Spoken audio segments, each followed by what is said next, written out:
اے فقر عسا قاد الفقر ان یکون کفرا، حضور نے فرمایا قریب ہے کہ بھوک انسان کو کفر تک پہنچا دے۔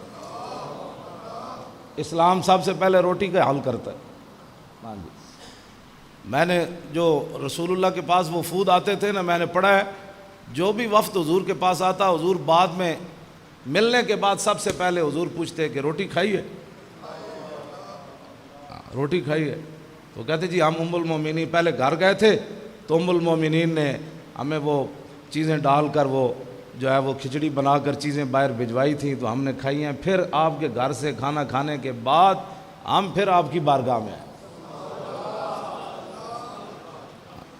تو حضور کے پاس وفد بیٹھے ہوئے تھے، تو ایک صحابی جو حضور کی بکریاں چراتے تھے، وہ حضور مسجد کے سائے کے شام کے وقت وہ بکریاں چرا کے آ رہے تھے، تو انہوں نے ایک بچہ جو ہے وہ بغل میں میں بکری سوئی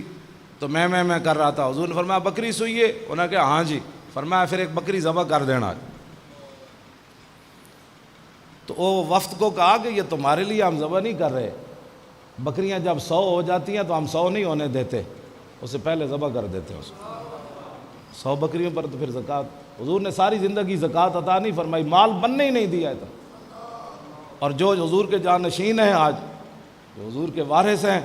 ان کی کیا بات ہے، ان کی ٹھاٹھیں دیکھیں، ان کی باٹیں دیکھیں، ان کی خانقاہیں دیکھیں، ان کی گاڑیاں دیکھیں، ان کے یورپ کے سفر دیکھیں، ان کے صاحبزادے دیکھیں اور دین کا انجام دیکھیں۔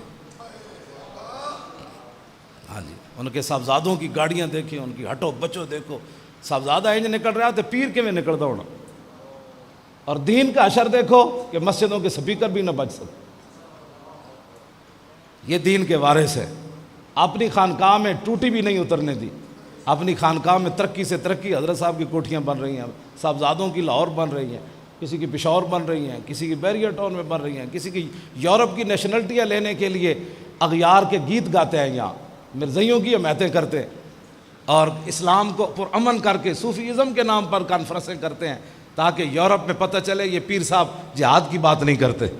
ہاں، یہ محمد عربی کا وہ پہلو بالکل چھوڑ دیا، کہا کہ ہم بالکل سیاسی نہیں ہیں، کیونکہ سیاست جب آئے گی تو محمد عربی کا دین تخت پر آ جائے گا۔ کہا کہ نہیں ہم بالکل جناب غیر سے، وہ کہتے ہیں ہمیں ایسے تو بکروٹے چاہیے ہاں جو محمد عربی کے دین کی پاور نہ مانتے ہوں،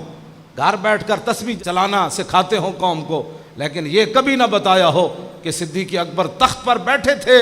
تو پھر منکرین باز آئے نا جناب۔ یہ صدیق اکبر کے پاس اقتدار ہی نہ ہوتا تو لوگ جنہوں نے کہا ہم نے زکوٰۃ نہیں دینی، وہ انہوں نے دینی تھی دوبارہ۔ صدیق اکبر کے پاس جو پاور تھی نا اقتدار والی اور سیاست والی جو پاور تھی، تو صدیق اکبر نے فرمایا تم کہتے ہو زکوٰۃ نہیں دینی، جو حضور کے زمانے میں اونٹ لاتا تھا اور اس کا گھٹنا باندھنے کے لیے رسی لاتا، اب اونٹ لائے اور رسی نہ لائے، صدیق اس کی بھی گردن کاٹ کے رکھ دیا۔